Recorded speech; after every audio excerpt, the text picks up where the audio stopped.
Hey friends, Sam Haymart for Test Driven TV. Now, this is a first for me. I'm doing a test drive in a vehicle that I can stand up in and reach over here to set up my camera. Most cars you sit in them. Well, this is a big, huge van, a Mercedes-Benz Sprinter 3500 4x4, if you can believe it.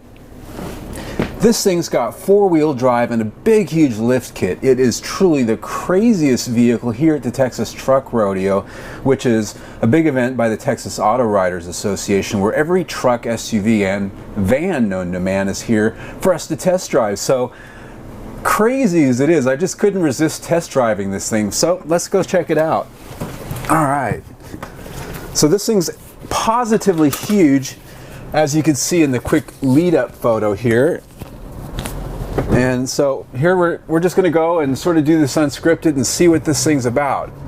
Now this is a diesel, V6 turbo diesel, Mercedes-Benz, so it's smooth as silk. Now the first thing, this is a cargo van, so it's rattling everywhere, just like you'd expect a cargo van to. So I guess you can rest assured out there, it's not just Ford and Chevrolets that rattle when it comes to cargo vans. Mercedes-Benz cargo vans, they rattle also. You can definitely tell you're sitting a couple of inches higher here, but the suspension doesn't seem to ride any stiffer. It looks like this thing would have a Mongo rough suspension on it, but it's actually driving very much like a regular Mercedes-Benz Sprinter. Now, why do they offer a four-wheel drive cargo van? Well, the answer is simply this.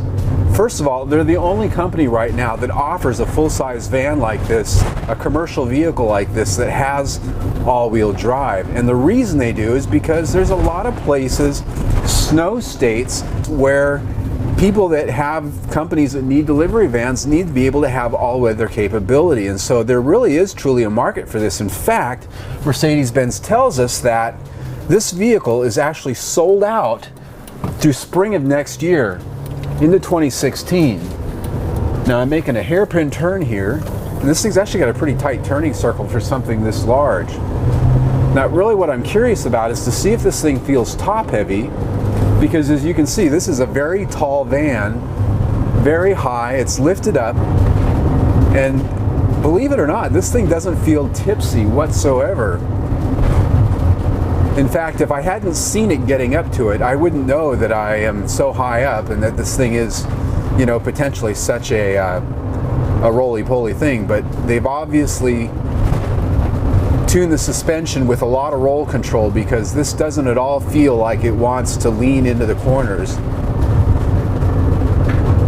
And now that we've gotten out here on the smooth pavement, the noise factor's really come down. Now this engine actually puts out a nice little torque curve.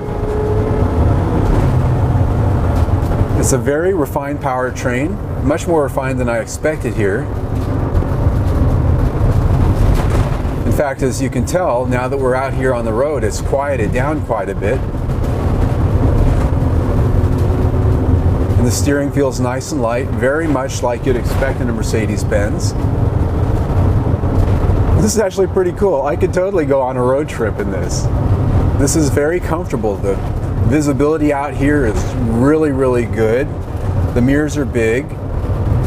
And of course, the other thing is unlike some sort of big box van, this thing isn't all that much wider than a pickup truck. So when you're navigating out here on very narrow roads, windy curves, you don't feel like you're driving anything that's superly oversized.